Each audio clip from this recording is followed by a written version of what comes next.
जालिमों को लिखता हूँ कातिल, जालिमों को लिखता हूँ कातिल, तो इल्ज़ाम बगावत का है सर पर। अगर लाशों के मंजर देखकर चुप रहूँगा तो मेरी गैरत मर जाएगी। नमस्कार। देश के कुछ इलाकों के हालात फिलहाल ठीक नहीं। अब यूँ तो हिंदुस्तान की जनता कोरोना से हताहत है। अखबारों और सोशल मीडिया पर सिवाय किसी की जिंदगी जाने की खबरों के अलावा कुछ नहीं। लेकिन इस वक्त एक मुद्दा और गर्मा रहा है। लाशों से जुड़ा मुद्दा है ये, जो बस इधर से उधर बह रही है। कहाँ से आई, कहाँ जा रही है और फिर उनके साथ क्या हो रहा है। और हालात तो कुछ ऐसे कि इस वक्त यूपी और बिहार लाशों पर ही लड़ाई लड़ने पर आमदा है। दरअसल इन दोनों राज्यों को एक नया मुद्दा मिल गया है।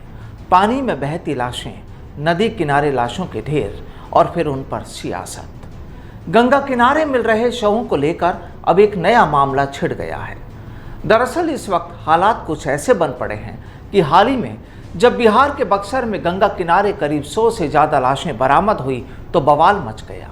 हालात देखिए, इस वक्त यूपी और बिहार आमने सामने हैं।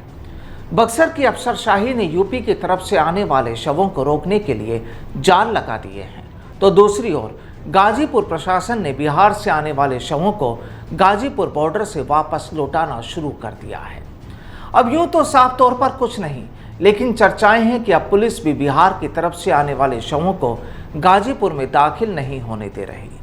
बताया जाता है कि रामपुर के देवलपुर और कैमूर से गाजीपुर के गहमर ले जा रहे कई शवों को वापस लौटा दिया गया।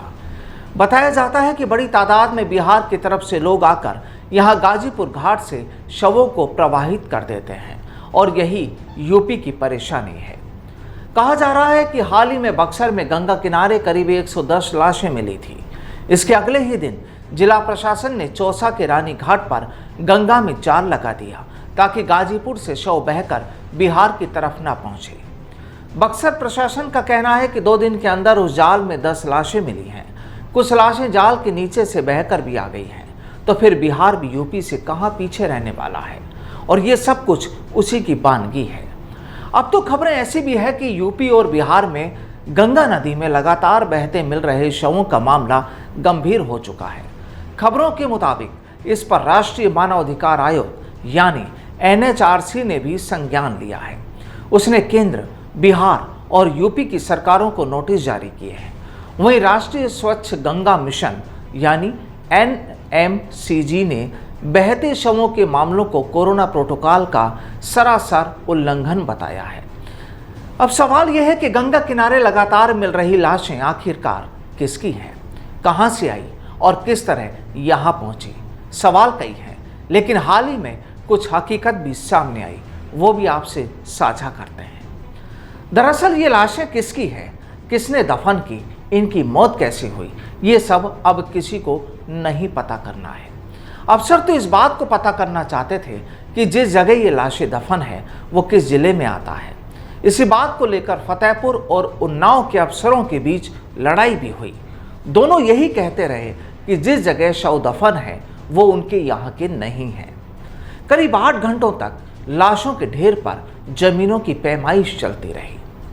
बहरहाल हालात ठीक नहीं, क्योंकि अब तक सैकड़ों की तादाद में नदी किनारे मिल रही लाशें अपने आप में ही कई सवाल खड़े कर रही है। अब एक तरफ कोरोना से जिंदगी का साथ छूट रहा है, तो फिर मरने के बाद लाशों को नदी में बहाया जा रहा है।